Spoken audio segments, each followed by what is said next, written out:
मैं निवेदन कर दूं आपके बीच में, और अब तो षड्यंत्र चल रहा है, षड्यंत्र। क्योंकि लोगों ने वास्तविक स्वरूप को महापुरुषों के जाना नहीं, और जैसे पुराण बांचने वालों ने लिखा, अगर वह चरित्र बच्चों को पढ़ाया जाए तो मैं दावे के साथ कह सकती हूँ बच्चे उस चरित्र से प्रेम करने वाले नहीं। और फिर दूसरे संप्रदाय के लोग आपके बच्चों को बहका करके कहते हैं, देखो तुम्हारे कृष्ण ऐसे हैं, तुम्हारे शिवजी भांग पीते हैं, तुम्हारे भैरव शराब पीते हैं, और तुम्हारे राम तो पत्नी के वियोग में रोते रोते घूम रहे थे। यह भगवान के लक्षण नहीं। पर निवेदन कर दूं, हमने वैदिक सिद्धांत को छोड़ा, इसलिए हमारे बच्चों के पास उनकी बातों का कोई उत्तर नहीं कि हाँ वास्तव में राम कृष्ण शिवजी काली भैरव ये जितने भी देवी देवता हैं ये भगवान नहीं है, ये महापुरुष है, ये ईश्वर नहीं है। ईश्वर तो एक ही है जिसका नाम है ओम, और जो निराकार है जिसकी कोई मूर्ति बना करके उसकी सेवा पानी की नहीं जा सकती। मैं निवेदन कर दूं आपके बीच में, पर ये बातें बताएगा कौन? क्यों बहनों, कौन बताएगा ये बातें? माँ बताया करती थी। अब माँ ये बातें नहीं बताती, इसलिए बच्चे बहक रहे हैं। और यदि कोई आर्य समाज के मंच से बताने का प्रयास करे कि जी हनुमान की पूजा करो, हनुमान महापुरुष थे और इतने बड़े जाता थे, विद्वान थे, व्याकरण को जानने वाले थे, स्वयं मर्यादा पुरुषोत्तम श्री रामचंद्र महाराज ने महर्षि वाल्मीकि रामायण को पढ़कर के देखना, उनकी प्रशंसा की है। पर लोगों ने, हिंदुओं ने उनको बंदर बना करके समाज के अंदर प्रदर्शित कर दिया।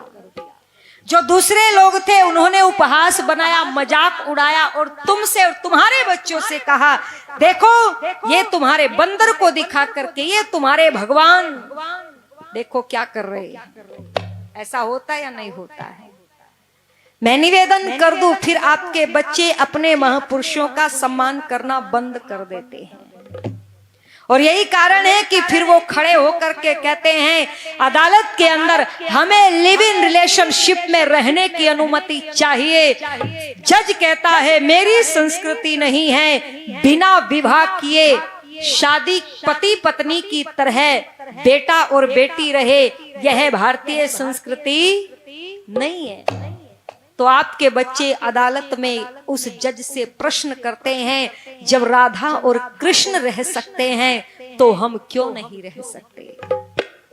जज के पास भी बोल दो कोई उत्तर नहीं था, क्योंकि जज भी तो भागवत वाले कृष्ण की पूजा करता था। मैं निवेदन कर दूं, महाभारत के कृष्ण को पढ़ा होता तो उत्तर दे सकता था। तुम कौन से कृष्ण की चर्चा करना चाहते हो? मैं एक कृष्ण को जानता हूं जिसकी पत्नी का नाम रुक्मणी था, जिसने गीता का उपदेश दिया, अरे जो राजनीति में इतना निपुण था, और जिसने विवाह के 12 वर्षों बाद तक भी ब्रह्मचर्य का पालन किया। तुम अगर इस कृष्ण को छोड़ करके किसी और कृष्ण का उदाहरण देते हो तो यहाँ पर वह मान्य नहीं होगा। बोलो, ये उत्तर कोई देने वाला नहीं। लोगों ने प्रश्न कर दिया, तुम कौन से राम का मंदिर बनाना चाहते हो? अरे तुम कौन से राम की पूजा करना चाहते हो? उस राम की जिसने अपनी पत्नी को धोबी के कहने से घर से निकाल दिया। क्यों हिंदुओं, पढ़ा या नहीं पढ़ा? क्यों बहनों, पढ़ा या नहीं? क्या उस राम को जिसने, तो पढ़ जाना 6 कांड वाल्मीकि रामायण के, आपको इन घटनाओं का वर्णन मिलने वाला नहीं है। यह उत्तर कांड जो महात्मा तुलसीदास ने लिखा है, और याद रखना तुलसीदास ऋषि नहीं थे, कवि थे, लेखक थे। वो अतिशयोक्ति करके कुछ भी लिख जाए, क्योंकि यहाँ पर लिखने वालों ने कोई अभद्रता की सीमा को भी नहीं छोड़ा। बहुत सारे ग्रंथ भरे पड़े हैं यहाँ पर जो आजकल मेरे बच्चों को पढ़ाए जाते हैं। एक प्रश्न और उठा, कह दिया जी कि 12वीं क्लास की एनसीईआरटी से मुगलों का इतिहास हटाया जा रहा है, आपने सुना होगा। तो कुछ लोगों के सीने में दर्द उठा और उन्होंने पूछ लिया, यदि अकबर को हटाया तो महाराणा प्रताप को कैसे पढ़ाओगे? पूछ रहे हैं। वो कहते हैं, यदि औरंगजेब को हटाया तो शिवाजी को कैसे पढ़ाओगे? किरणमयी को कैसे पढ़ाओगे? मैं पूछना चाहती हूँ, क्या उनका यह तर्क सही है? आप बताओ, आपकी बुद्धि क्या कहती है? क्या यह तर्क सही है? अरे विचार करो ना, क्यों बहनों? अगर अकबर को नहीं पढ़ाया तो महाराणा प्रताप नहीं पढ़ाया जा सकता क्या? अरे आप महाराणा प्रताप को पढ़ाइए, अकबर खुद पर खुद पढ़ा जाएगा। आप शिवाजी को पढ़ाइए, औरंगजेब खुद पढ़ लिया जाएगा। आप आगरा के अंदर नौरोजी मेले की वो घटना किरणमयी के नाम से पढ़ाइए, अकबर का कांड अपने आप सामने आ जाएगा। आपके सीने में दर्द क्यों मचता है? मैं निवेदन कर दूं आपके बीच में, बस वैदिक सिद्धांत ये करना चाहता है कि आप वास्तव में सबसे पहले वास्तविकता को ग्रहण करें, सत्य को धारण करें। और जब तक सत्य को धारण नहीं करोगे तब तक पाखंड के नाम पर मेरे देश के अंदर महापुरुषों की धज्जियां उड़ती रहेगी। बहुत सारी फिल्में बनती है और उन फिल्मों के अंदर स्पष्ट दिखाई देता है महापुरुषों का अपमान होता है, वीरों का अपमान होता हुआ दिखाई देता है। वो महारानी पद्मिनी जिसने अपने चरित्र के लिए अपने आप को जिंदा चिता में जला दिया और उससे पहले अपनी बुद्धि के आधार पर खिलजी के कैद से अपने पति रतन सिंह को छुड़वा करके लाती है 2-2 बार। अरे उस पद्मिनी को षड्यंत्र के तहत खिलजी की प्रेमिका दर्शाने में पर्दे पर कोई कसर नहीं छोड़ी। ऐ लोगों, प्रेम में और वासना में अंतर होता है। जिस खिलजी की वासना को प्रेम दिखाया है, याद रखना, प्रेम तो माता करती है पुत्र से, प्रेम तो बहन करती है भाई से, अरे प्रेम तो राजा करता है प्रजा से, प्रेम तो पति और पत्नी के बीच में होता है। प्रेम तो राम और सीता के बीच में था, जिसने अपनी पत्नी को पाने के लिए समुद्र पर भी पुल बांध दिया था, इसका नाम प्रेम था। खिलजी की वासना को प्रेम का नाम देकर के मेरे देश की वीरांगना की स्मृति को, वीरता को धूमिल करने का षड्यंत्र रचा जाता है। और बोलो, हमारे कानों पर कोई फर्क पड़ता नहीं है। क्यों बहनों, हमें कोई फर्क पड़ता है? नहीं। फर्क कैसे पड़ेगा? हम तो मजारों पर चद्दर उड़ाने में व्यस्त हैं। फर्क कहां से पड़ेगा? अरे हम तो परंपराओं के नाम पर पाखंडों में लिप्त हैं। याद रखना, यदि परिवर्तन चाहते हो तो आइए वैदिक सिद्धांतों की ओर हमें अपने आप को लेकर के चलना पड़ेगा और सुधार होगा। किस दिन होगा? तो प्रश्न उठता है क्या? जिस दिन वेद के मंत्रों से धरती को सजाया जाएगा, उस दिन मेरे गीतों का त्योहार मनाया जाएगा। जिस दिन वेद के मंत्रों से धरती को सजाया जाएगा, उस दिन मेरे गीतों का त्योहार मनाया जाएगा। उस दिन मेरे गीतों का त्योहार मनाया जाएगा। उस दिन वेद के मंत्रों को धरती पर सजाया जाएगा। उस दिन मेरे गीतों का त्योहार मनाया जाएगा। उस दिन मेरे गीतों का त्योहार मनाया जाएगा।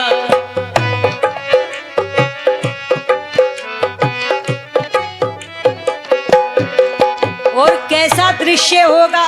तो सुनिए क्या कह दिया।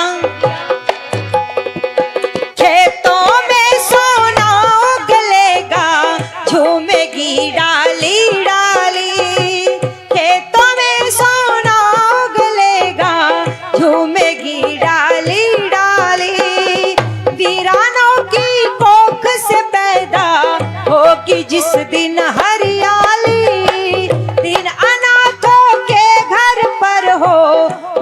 जिस दिन खुशहाली, विधवा के सूने मस्तक पर झूमेगी जिस दिन लाली, विधवा के सूने मस्तक पर झूमेगी जिस दिन लाली, निर्धन की कुटिया में जिस दिन दीप जलाया जाएगा, उस दिन मेरे गीतों का त्योहार मनाया जाएगा।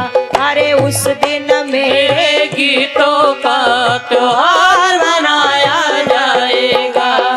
जिस दिन वेद के मंत्रों से धरती को सजाया जाएगा, उस दिन मेरे गीतों का त्योहार मनाया जाएगा। उस दिन मेरे गीतों का त्योहार मनाया जाएगा।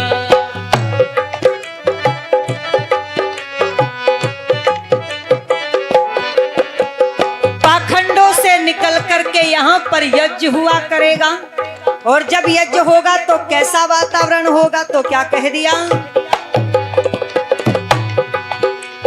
खलियानों की खाली झोली भर जाएगी मेहनत से, खलियानों की खाली झोली भर जाएगी मेहनत से, सदियों का मासूम लड़कपन जाग उठेगा गफलत से, करमवीर पौरुष के बेटे झूम उठेंगे किस्मत से, इंसानों की मजबूरी जब टकराएगी दौलत से, इंसानों की मजबूरी जब टकराएगी दौलत से, भूखे बच्चों को जिस दिन भूखा न सुलाया जाएगा, उस दिन मेरे गीतों का त्योहार मनाया जाएगा। भूखे बच्चों को जिस दिन भूखा न सुलाया जाएगा, उस दिन मेरे गीतों का त्योहार मनाया जाएगा।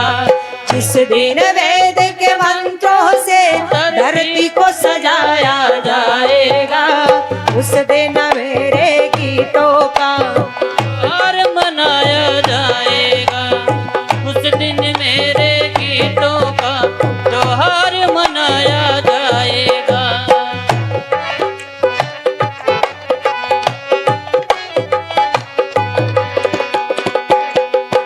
और जो सत्य का प्रचार होगा, आर्य समाज के मंच से सत्य का प्रचार होता है। क्यों? क्योंकि ऋषि ने लिखा, सत्य को ग्रहण करने और असत्य को छोड़ने में सर्वदा उद्यत रहना चाहिए लोगों। और सत्य क्या है? पाखंड अंधविश्वास से निकल करके धर्म की उन्नति करनी है। और क्या कह दिया, जिस दिन काले बाजारों में रिश्वतखोर नहीं होंगे, जिस दिन काले बाजारों में रिश्वतखोर नहीं होंगे, जिस दिन सच कहने वालों के दिल कमजोर नहीं होंगे, जिस दिन सच कहने वालों के दिल कमजोर नहीं होंगे, जिस दिन मदिरा के शहदाई तन के चोर नहीं होंगे, जिस दिन मदिरा के शहदाई तन के चोर नहीं होंगे, अंडे मांस के खाने वाले, अंडे मांस के खाने वाले तन के चोर नहीं होंगे, अंडे मांस के खाने वाले आदमखोर नहीं होंगे।